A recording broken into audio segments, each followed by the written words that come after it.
Isang matinding upset ang yumanig ngayong araw sa Manchester, England matapos mabigla ang buong boxing world na mapabagsak at matalo via knockout ang Cuban knockout artist na si David Morrell Jr. sa kamay ng isang halos hindi kilalang boxingero at part-time teacher na si Zach Chelly. Pumasok sa laban na ito si Chelly bilang isang malaking underdog at gaya ng inaasahan ng karamihan ay kontrolado ni Morrell ang laban sa pamamagitan ng lamang sa puntos. Ngunit pagdating ng final round, dito tuluyang nagbago ang takbo ng bakbakan. Isang malakas at malinis na suntok ang tumama kay Morel na siyang nagpayanig sa Cuban fighter. Hindi na pinalampas ni Chelly ang pagkakataon at agad niya itong kinorner bago pinakawalan ang sunod-sunod na kombinasyon. Makikita sa mukha ni Morel ang matinding pagkahilo hanggang sa mawala na ito ng depensa. At nang mapansin ng referee na halos wala ng malay si Morel at tanging ang mga tali na lamang ng ring ang sumasalo sa kanya para hindi bumagsak, agad nitong itinigil ang laban. Dahil dito, nakamit ni Zach Chelly ang pinakamalaking panalo ng kanyang karera via technical knockout.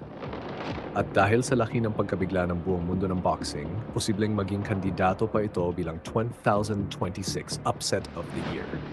Bagamat may record si Chelly na 17 wins, 9 knockouts at 3 talo, ay hindi may kakaila na mas mabibigat na pangalan ang mga nakalaban ni Morel kumpara sa kanya.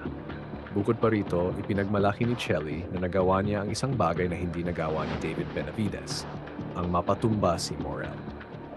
Matandaan na tinalo lamang ni Benavidez si Morel via unanimous decision. Dahil dito, agad na naglabas ng hamon si Chelly laban kay Benavidez. Samantala mga idol, usap-usapan naman ngayon ang muling paghaharap ni Manny Pacquiao at Floyd Mayweather Jr. Matapos umugong ang balitang nagkaroon umano ng kasunduan para sa isang tunay na laban sa September 25. Ngunit tila bumabalik na naman ang dating kontrobersya matapos ulat ng fight hype na humihirit umano si Mayweather ng VADA testing at Olympic-style random testing para kay Pacquiao.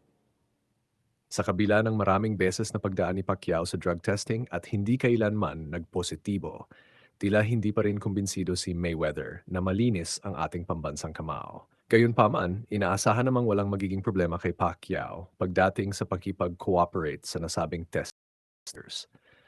At para naman sa isa pang malaking balita, matapos pumirma ni Teofimo Lopez at Devin Haney sa Superboxing Promotions ni Dana White at Turki Al-Sheikh, inaasahan namang susunod na rin si Shakur Stevenson. Ayon sa Boxing Insider na si Keith Idek, kasalukuyan ng finalize ang kontrata ni Stevenson sa nasabing promotional company. Patuloy ngang lumalaki ang Superboxing Promotions dahil sa sunod-sunod na malalaking pangalan na kanilang nakukuha, kabilang na ang British boxing star na si Conor Benn. Gayunpaman, kapag tuluyan ng lumipat si Stevenson sa Superboxing, posible niyang bitawan ang hawak niyang WBO world title dahil sa umano'y hindi pakikipagtrabaho ng naturang promotion sa ibang sanctioning bodies.